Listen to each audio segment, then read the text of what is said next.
জমজম কূপ হলো মক্কার মসজিদুল হারামের অভ্যন্তরে অবস্থিত একটি বিশেষ কূপ। পবিত্র কাবা ও এই কূপের মধ্যে দূরত্ব হলো মাত্র 38 গজের। পবিত্রতা ও বৈশিষ্ট্যে জমজম কূপের পানি পৃথিবীর সকল পানির চেয়ে উত্তম। কাবা ঘরের ফজিলতের সঙ্গে জমজম কূপের মাহাত্ম্য ওতপ্রোতভাবে জড়িত। হযরত ইব্রাহিম আলাইহিসসালাম এর ইতিহাসের সঙ্গে জমজম কূপের ইতিহাসের বর্ণনা রয়েছে। আজ থেকে প্রায় 4000 বছর আগে ইব্রাহিম আলাইহিসসালাম আল্লাহর নির্দেশে প্রিয়তমা স্ত্রী হাজেরা এবং শিশুপুত্র ইসমাইলকে মক্কার ফারান পাহাড়ের পাদদেশে বালুময় বিরান প্রান্তরে নির্বাসন দেন। অসহায় স্ত্রী পেছন থেকে বারবার কাতর কণ্ঠে জিজ্ঞাসা করেন, আপনি এ জনমানবহীন প্রান্তরে আমাদের একা রেখে কোথায় যাচ্ছেন? ইব্রাহিম আলাইহিসসালাম নির্বিকার, কোনো উত্তর নেই।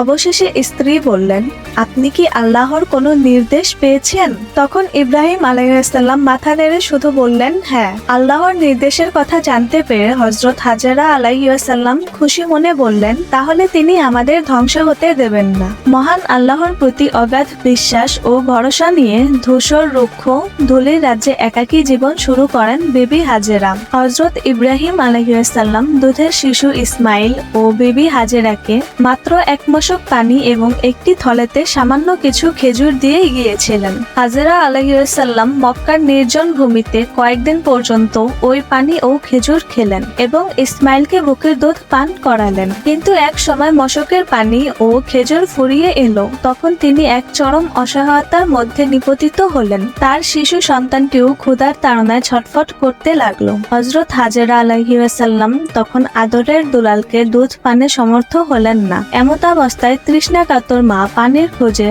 সাফা ও মারোয়া পাহাড়ে দ্রুত বেগে দৌড়াতে লাগলেন। পরপর 7 বার দৌড়ানোর পরও কোনো পানি না পেয়ে মহান আল্লাহর কাছে সাহায্য চাইলেন। আল্লাহ তাআলা মা হাজেরার দোয়া কবুল করে নিলেন। তখন পুত্রের কাছে গিয়ে দেখলেন আল্লাহর কুদরতে তার 2 পায়ের নিচে একটি পানির ফোয়ারা জেগে উঠেছে এবং তা ক্রমশ উথলে উঠছে ও প্রবাহিত হতে চাচ্ছে। হযরত হাজেরা আলাইহিসসালাম তখন অত্যন্ত আনন্দিত হলেন এবং চারদিকে পাড় বেঁধে পানি থামানোর চেষ্টা করলেন। তিনি পানিকে থামার নির্দেশ দিয়ে উচ্চস্বরে বলছিলেন, জমজম, অর্থাৎ থেমে যাও। হযরত হাজেরার উচ্চারিত সে শব্দেই পৃথিবীর সবচেয়ে পবিত্র এই কূপের নাম হয়ে যায় জমজম। পরবর্তীতে বিভিন্ন গোত্র ও সম্প্রদায় মক্কায় মানব বসতির সূচনা করে। তারা জমজম কূপের নিয়ন্ত্রণ করত।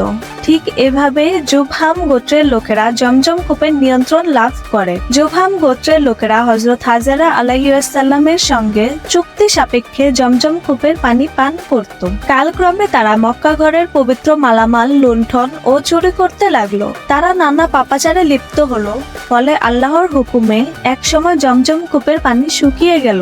সংস্কারের অভাবে একসময় জমজম কূপের স্থান ভরাট হয়ে যায়। মানুষ এই কূপের বরকত ও কল্যাণ থেকে বঞ্চিত হতে থাকে। খ্রিস্টীয় 5ম শতাব্দীর সূচনাতে হযরত ইসমাইল আলাইহিসসালামের বংশধর একজন দৃঢ়চেতা আত্মপ্রত্যয়ী পুরুষের নেতৃত্বে কাবা গৃহের রক্ষণাবেক্ষণের দায়িত্ব কুরাইশরা ফিরে পায়। তাদের 14 পুরুষ খাজা আব্দুল মুত্তালিব জন্মগ্রহণ করেন। তিনি ছিলেন হযরত মুহাম্মদ সাল্লাল্লাহু আলাইহি ওয়াসাল্লামের দাদা। তখন আব্দুল মুত্তালিব জমজম কূপ অনুসন্ধানে আগ্রহী ও উদ্যোগী হন এবং তার এক পুত্র জায়েদকে সঙ্গে নিয়ে অনুসন্ধানে অব্যাহত রাখেন।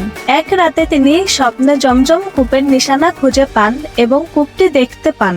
স্বপ্নের চিহ্ন অনুযায়ী তিনি তার পুত্র হারেসকে সঙ্গে নিয়ে কূপ খনন কার্য শুরু করেন এবং বাস্তবে জমজম কূপ আবিষ্কারে সক্ষম হন। তখন থেকে আবার মানুষ এই কূপের যত্ন নিতে শুরু করেন। জমজম কূপ পৃথিবীর সবচাইতে পবিত্রতম বরকতময় কূপ। এর পানি পৃথিবীর সর্বোত্তম ও সুস্বাদু পানি। বিভিন্ন হাদিসে এই পানির কল্যাণের কথা উল্লেখ আছে। এক হাদিসে ইরশাদ হয়েছে, জমজমের পানি যে নিয়তে পান করা হয় সেই নিয়ত পূরণ হয়। জমজমের অশেষ কল্যাণ ও বরকতের কথা অনেক হাদিসে বর্ণনা করা হয়েছে। হযরত আবু বকর সিদ্দিক রাদিয়াল্লাহু তাআলা আনহু হতে বর্ণিত, তিনি বলেন, রাসূলুল্লাহ সাল্লাল্লাহু আলাইহি ওয়াসাল্লাম জমজমের পানি সম্পর্কে বলেছেন, জমজমের পানি হচ্ছে বরকতময় এবং তৃপ্তিদায়ক। হযরত আব্দুল্লাহ ইবনে আব্বাস বলেন, রাসূলুল্লাহ সাল্লাল্লাহু আলাইহি ওয়াসাল্লাম বলেছেন, পৃথিবীর সর্বোত্তম পানি হচ্ছে জমজমের পানি। রাসূলুল্লাহ সাল্লাল্লাহু আলাইহি ওয়াসাল্লাম নিজ হাতে পানি উত্তোলন করতেন এবং পান করতেন। জমজমের পানি শুধু তৃষ্ণাই নিবারণ করে না, এর মধ্যে ক্ষুধা নিবারণের যোগ্যতাও রয়েছে। এ পানি মানুষের শরীরের স্বস্তিও প্রবৃদ্ধি করে এবং হজমে সহায়তা করে। এছাড়া জমজমের পানির বাহ্যিক বিভিন্ন বৈশিষ্ট্য রয়েছে। এ পানি সম্পূর্ণ জীবাণুমুক্ত। জমজম কূপের আরও একটি অসাধারণ বৈশিষ্ট্য হচ্ছে, এ থেকে লাখ লাখ লিটার পানি উত্তোলন করলেও এর পানি কখনো স্বল্পতা দেখা যায় না। জমজম কূপ মূলত মহান আল্লাহ তাআলার এক কুদরতের নিদর্শন। মক্কার হজ ও উমরা করতে আসা লাখ লাখ মানুষ প্রতি বছর লাখ লাখ টন পানি পান করে এবং বাড়িতে নিয়ে যায়, কিন্তু কখনো পানির স্বল্পতা দেখা যায়নি। বস্তুত এই কথা দিবালোকের ন্যায় সত্য যে জমজম কূপ মানুষের জন্য, বিশেষ করে হাজীদের জন্য আল্লাহর এক অপূর্ব নিয়ামত ও বরকতময় উপহার। আল্লাহ আমাদের সকলকে জমজমের পানি পান করার তৌফিক দান করুক, আমিন। সবশেষে বলতে চাই, আমাদের এই সুন্দর ভিডিওটি যদি আপনাদের পছন্দ হয়ে থাকে তবে আমাদের এই ভিডিওটি লাইক, কমেন্ট, শেয়ার করবেন। প্রতিদিন এরকম ইসলামিক ভিডিও পেতে আমাদের চ্যানেলটি সাবস্ক্রাইব করে সাথেই থাকবেন। ধন্যবাদ।